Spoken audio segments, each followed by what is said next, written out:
মানে গাইজ আজি বাৰীলে এতিয়া আহিলোঁ আৰু অকণমান কাম লাগিম বুলি। যিহেতুকে এইকেইদিন খুব বতৰ বেয়া আৰু বৰষুণ চৰষুণ দি আছে, সেইখিনি আমি কাম চাম লগা নাই। আৰু আজি মানে অলপ সৰু সুৰা কাম কেইটামান কৰি মানে আমাৰ যিখিনি জেংকেলা আছে আৰু আমাৰ মানে খুঁটি যিখিনি ঘাই থৈছোঁ উঠাই মেলি চাঙলৈ বান্ধি মেলি দিব লাগিব। চাঙত নোথোৱালৈকে মানে লতাখন বান্ধি মেলি ওপৰলৈ উঠাই দিবলগীয়া হয়। আৰু আমাৰ জলকীয়া পুলি ৰুবলৈ হৈ আছে, সেইখিনি আমি গোবৰ আনি থৈছোঁ ইয়াত দেখিছেনে। 6-7 বস্তামান এনেকৈ গোবৰ আনি থৈছোঁ আৰু এইফালে লগত আছে ভাই। কৈ দে ভাই কিবা এটা কি কৈ দে বাৰীতে আহিছোঁ পুলি লগাওঁ ৰুবৰ কাৰণে। অকণমান কাম লাগিম। এইখিনি আমাক গোবৰ চোবৰ আনি মেলি থৈ দিয়া আছে, কিন্তু পুলি ৰুবলৈ পোৱা নাই যিহেতুকে বৰষুণ দি আছে আৰু বৰষুণ বেছি হয়। এইটো ছিজনত খুব ফাৰ্ষ্ট ছিজনত অকণমান অসুবিধা হয়, যিহেতুকে বৰষুণ চৰষুণৰ পৰা অকণমান বাচি মেলি পুলিবোৰ লগাবলগীয়া হয় বা গুটিবোৰ, নহ'লে বহুত গুটি পুলি লোকচান হৈ যায়। গতিকে পানী জাম লাগি থাকিলে পুলি চুলিবোৰ মৰি যাব আৰু সেইকাৰণে অকণমান চাই চিতি লগাবলগীয়া হয়। এতিয়া আমি অলপ কাম কৰি লওঁ, আপোনালোকে চাই থাকিব মোৰ ভিডিঅ'। মানে গাইছ আমাৰ যিবোৰ পুলি পচাই থৈ দিয়া আছে আৰু তলিত আমাৰ পুলি ভাগে আছে, তাৰমানে পুলিবোৰ ৰুব পৰাই নাই। আৰু যিহেতুকে হাল বাইছিলোঁহে 3-4 চাহমান, আৰু পুলি লগাবলৈ আমাৰ এইবোৰ জলকীয়া পুলি থাকিলে দেখিছেনে, পুলি একদম লগাব পৰা হৈ আছে। সেইফালেও আছে, সেইখিনি জলকীয়া হয়, এইবোৰ বেঙেনা। আৰু বাকী আমি সেইফালে বিন চিন লগাইছিলোঁ, বেঙেনা লাগিছে বাৰু, বেঙেনা বিকি থকা হৈছে। কিন্তু এইবোৰ আমাৰ জলকীয়া লগাব থাকিলে, জলকীয়া পুলি আমাৰ ইয়াত প্ৰায় 3000মান পুলি হ'ব। আৰু সেইখিনি আমি এতিয়া জলকীয়া লগাবলৈ বাকী আছে, যিহেতুকে লগাবলৈ সময় সুবিধা পোৱা নাই আৰু বতৰ বেয়া কৰি দিছে, সেইকাৰণে লগোৱা নাই। আৰু গোবৰ চোবৰ আনি মেলি থৈ দিছোঁ, কিন্তু লগোৱা নাই। জলকীয়াখিনি অকল লগাবলৈ বাকী আছে। বিন লগাইছিলোঁ, বিন কেতিয়া বানপানী হৈ গ'ল, মানে বৰষুণ পানী আৰু গুটিবোৰ ফুটিছে, পুলি ওলাইছে, কিন্তু সেইবোৰ নহ'ব যিহেতুকে বেমাৰ লাগি ব্লাইট লাগি কিনে মৰি যাব। এতিয়া ৰ'দ দিয়াৰ লগে লগে গৰম হ'ব আৰু ব্লাইট লাগি এজোপা দুজোপাকৈ মৰি শেষ হৈ যাব। এইফালে ৰঙালাও লগাই থৈছোঁ,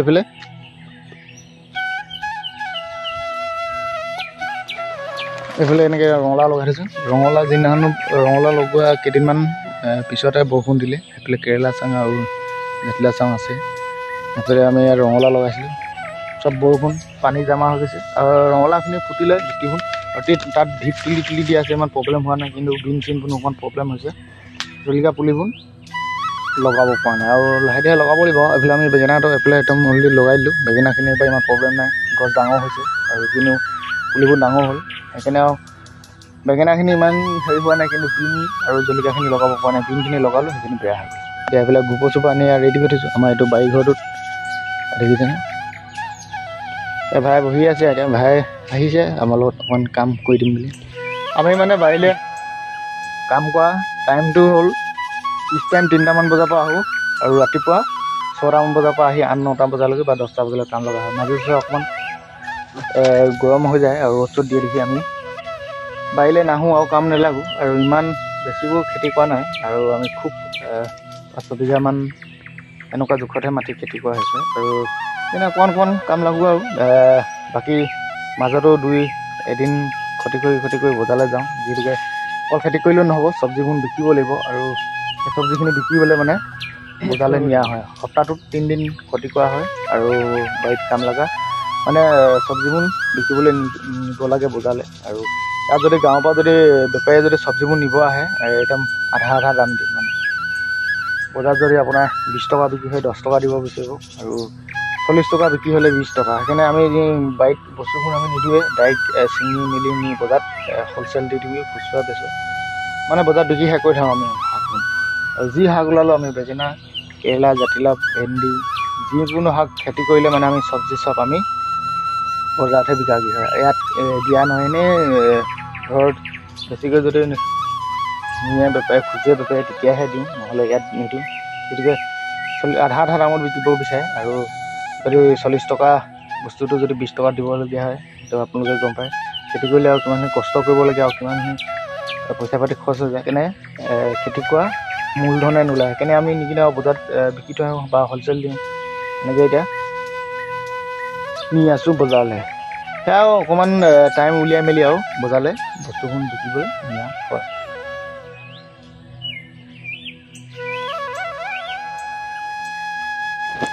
মানে গাইছ এতিয়া আমাৰ পুলি লাহেকৈ ৰুব পৰা হৈছেগৈ, আৰু যিহেতুকে এইকেইদিন বতৰ অলপ এৰিছে।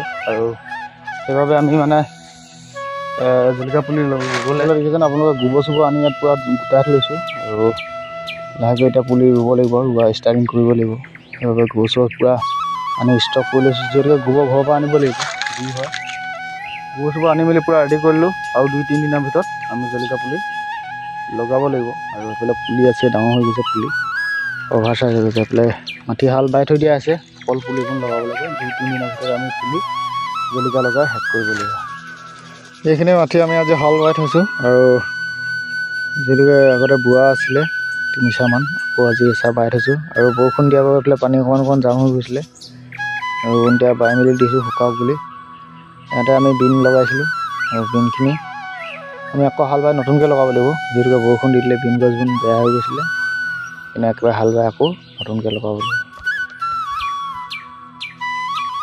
পানী বেছি বৰষুণ হোৱাৰ বাবে জাম হৈ গৈছিলে মানে সেইফালে অকণমান ছাইডটো দ হৈ যায় আৰু আগতে হাল নেবাওঁতে পানী চানী জাম নহৈছিলে কিন্তু এতিয়া হাল বাই দিয়াৰ পিছত গুটি ৰোৱাৰ পিছত পানীবোৰ জাম হৈ গৈছিলে সেইকাৰণে আকৌ আমি হাল বাই মেলি নতুনকৈ লগাব লাগিব আৰু মাটিবোৰ ভালকৈ শুকুৱাই নাই সেইকাৰণে এইকেইদিন ৰ'দ দিছে লাহেকৈ শুকাব মাটি শুকোৱাৰ লগে লগে আমি বিন লগাব লাগিব এইফালে আগলৈ লগাম জলকীয়া তাৰপিছত এইফালে বিন অলপ লগাম বুলি এতিয়া হাল বাই থৈছোঁ ইয়াৰ ধুনীয়াকৈ এতিয়া বতৰ দাঙিছে এইকেইদিন তাৰপিছত লাহে ধীৰে পূজা আগে বস্তুবোৰ লগাই শেষ কৰিব লাগিব বাৰীত আৰু সেয়া এইফালে বেঙেনা চেঙেনাটো আমাৰ লগাই হৈ গ'ল ৰঙালাও জাতিলাও কেৰেলা ট্ৰেক্টৰ সেই কিনাৰতে থৈ দিয়া আছে হাল চাল বাই মেলি আজি ৰাতিপুৱা পালোঁ এইখিনি হাল